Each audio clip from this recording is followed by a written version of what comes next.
Hello friends, Radhe Radhe. আশা করছি সবাই ভালো আছে, আমিও খুব ভালো আছি। আর একটা নতুন ব্লগ ভিডিও নিয়ে চলে এসেছি। আমি এখন আছি বাবার বাড়িতে। তো বেশ 2-3 দিন হয়ে গেল বাবার বাড়িতে আছি। তো আজকে হচ্ছে বিশ্বকর্মা পূজা। আমার জেঠিমাদের বাড়িতে প্রত্যেক বছর পুজো করে। তো এই বাড়িতে আমাদের বংশে এক ঠাকুমা মারা গেছে, সেই জন্য 1 বছর না হলে তো বাড়িতে পুজো করা যায় না।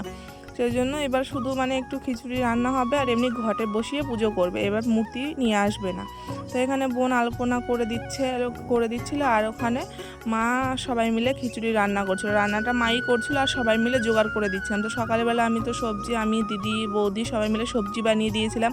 তারপর খিচুড়ি রান্না বান্না হয়ে গেছে। দুপুরে খিচুড়ি খাওয়া দাওয়া করে একটু রেস্ট নিয়ে নিয়েছি। তারপরে যাব মেলাতে। আমাদের এখানে নৌকা বাইচ মেলা হয়। তো আমি তো শাড়ি নিয়ে আসিনি। তো জেঠিমা বললো যে আমার শাড়ি ব্লাউজ আছে, সেটাই নিয়ে পর। তো আমাকে বললো যে তোর কোনটা পছন্দ হয় সেটাই বের করে নিয়ে পর। তো আমার এটা পছন্দ হয়েছে ব্লাউজ আর এই শাড়িটা, তো আমি এটা বের করে নিয়েছি। আর অল্প একটু গোল্ড জুয়েলারিও পরেছিলাম। তো আমার মামারাও এসেছিলো, মামা মামি ভাই। তো মামাদের সাথেই আমরা গাড়িতে করে যাচ্ছি মেলাতে। আর জেঠিমারা ওরা টোটোতে করে গেছিলো, যেহেতু ওদের টোটো আছে। মেলাটা যেখানে হচ্ছে আমার বাবার বাড়ি থেকে 3 কিলোমিটার দূরে। তো 3 কিলোমিটার খুব একটা বেশি দূর না। তো তাড়াতাড়ি চলে এসেছি, যেহেতু গাড়ি আজকে মেলার ভেতরে নিয়ে যাওয়া যাবে না। আর মামার গাড়িটা সেজন্য এখানে একটু ফাঁকা জায়গা ছিল, সেখানেই নামিয়ে রেখে দিয়েছে। তো আমরা এখান থেকে হেঁটেই যাচ্ছিলাম। আর রাস্তার সামনে তো রাস্তা এতটাই খারাপ, তো এতটাই জল জমেছিল, মনে হচ্ছিলো যেন ওখানে মাছ চাষ করেছে কেউ।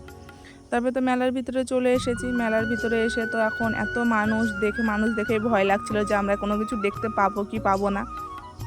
তারপরে তো ব্রিজের ওপরে উঠলাম। ব্রিজের ওপরে উঠে দেখছি যে পুলিশ তো এখন ব্রিজের উপরে কাউকে উঠতে দিচ্ছে না। ব্রিজের ওপরে ফাঁকা, লোক দাঁড়াতে দিচ্ছে না। হেঁটে যাও, ওই মাথা থেকে হেঁটে চলে আসো। আর নৌকা বাইচ দেখতে হলে নিচে যেতে হবে। তা আমরা তো সেরকম ভালো মতো কোনো কিছু দেখতে পারিনি। আর সবাই বলছিল যে শেষও হয়ে গেছে। তো আমরা যে মনটাই খারাপ হয়ে গেল যে এত কষ্ট করে আসলাম এত দূর থেকে, তো এসে মেলা দেখাই হলো না, খালি মানুষের ভিড়ই দেখতে পেলাম। তো কী করবো, ভাবলাম যে সবাই মিলে যাই ব্রিজের এপার আর ওপারটা হেঁটে আসি। তারপরে চলে আসলাম ফুচকা খাবো সেই জন্য। তো ফুচকার দোকানে এত ভিড়, না হলো আধা ঘন্টার উপরে দাঁড়িয়েছিলাম। তারপরে এই যে এদিকে কাকিমাটা বললো যে আসো, তোমাদেরকে এই দিক থেকে দিচ্ছি। তো কাকিমাটায় যে এখান থেকে আমাদেরকে দিচ্ছিলো খেতে। তো বোন বললো চ ফুচকা খাই। আমি তো খেতে চাইনি প্রথমে। তারপরে যে ফুচকা খেয়ে নিলাম, ফুচকা খেয়ে চলে যাচ্ছি বাড়ি। আর আজকের ভিডিওটা এখানেই শেষ করছি। যদি ভালো লেগে থাকে লাইক কমেন্ট সাবস্ক্রাইব করো। টাটা।